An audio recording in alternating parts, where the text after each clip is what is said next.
Hi viewers, welcome to grandma child kitchen. அனைவருக்கும் எனது அன்பான வணக்கங்கள். இன்றைக்கு என்னோட அம்மம்மா எனக்கு சொல்லித்தந்த சூப்பர் டேஸ்டியான ட்ரெடிஷ்னல் ஃபிஷ் கறி என்னோட ஸ்டைலில் எப்படி செய்யறேன்னு பார்க்கலாம் வாங்க. Subscribe Grandma Child Kitchen. ஃபஸ்ட்டுக்கு பேன் ஒன்றில் குக்கரை ஆன் பண்ண முதல் ஸ்லைஸ் பண்ணி எடுத்த ஒரு பெரிய வெங்காயம், ஒரு பெரிய தக்காளி, 2 நெட்டி கருவேப்பிலை, 1/2 டீஸ்பூன் அளவுக்கு வெந்தயம்,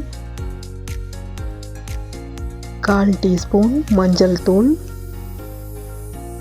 1 டேபிள் ஸ்பூன் அளவுக்கு ஸ்ரீலங்கன் கறி மசாலா பவுடர், இதோட 1/2 டீஸ்பூன் உப்பு தூளையும் சேர்த்துக்கொள்கிறேன். கறிக்கு தேவையான மசாலாவை இடிச்செடுக்கிறதுக்காக 1 டீஸ்பூன் சின்ன சீரகத்தையும் 1/2 டீஸ்பூன் மிளகையும் சேர்த்து நல்லா பட்டா இடிச்செடுத்து கொள்ளலாம். மிக்சியில் அரைச்செடுக்கிறத விட உரலில் இடிச்செடுக்கிற மசாலா கறிக்கு நல்ல வாசனையை கொடுக்கும்.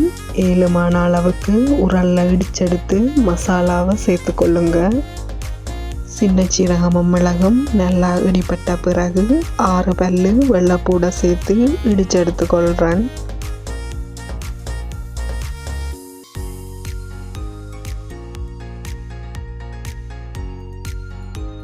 இனி இடிச்செடுத்த மசாலாவை ஆல்ரெடி கூட்டி வச்ச கறியோட சேர்த்து கொள்ளுவோம். இதோட 4 பழப்புளி கொட்டைகளை 1/4 கப் நார்மல் வாட்டர் சேர்த்து கரைச்செடுத்த புளி தண்ணியை சேர்த்து கொள்கிறேன். லாஸ்ட்டில் 1 கப் 2ஆம் தேங்காய் பால் சேர்த்துட்டு நல்லா மிக்ஸ் பண்ணி விட்டுட்டு கறி கூட்டி முடிய குக்கரை ஆன் பண்ணி 5 மினிட்ஸுக்கு வேக விடணும்.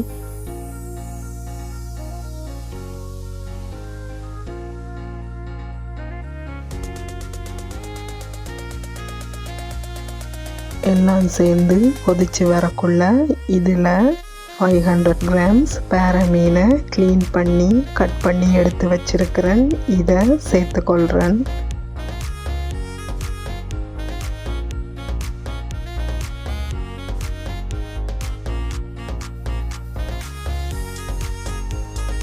மீன் உடையாமல் லைட்டாக மிக்ஸ் பண்ணிட்டு ஒரு மூடியால் மூடி மீன் வேகிறதுக்காக இன்னும் ஒரு 5 மினிட்ஸுக்கு விட வேணும். மசாலா எல்லாம் மீனோட ஒன்றா சேர்ந்து வேகின பிறகு லாஸ்ட்டில் 1/2 கப் அளவுக்கு திக்கான தேங்காய் பால் சேர்த்துக்கொள்கிறேன். திக்கான தேங்காய் பால் சேர்த்த பிறகு கறியை கன நேரம் கொதிக்க விட தேவையில்லை.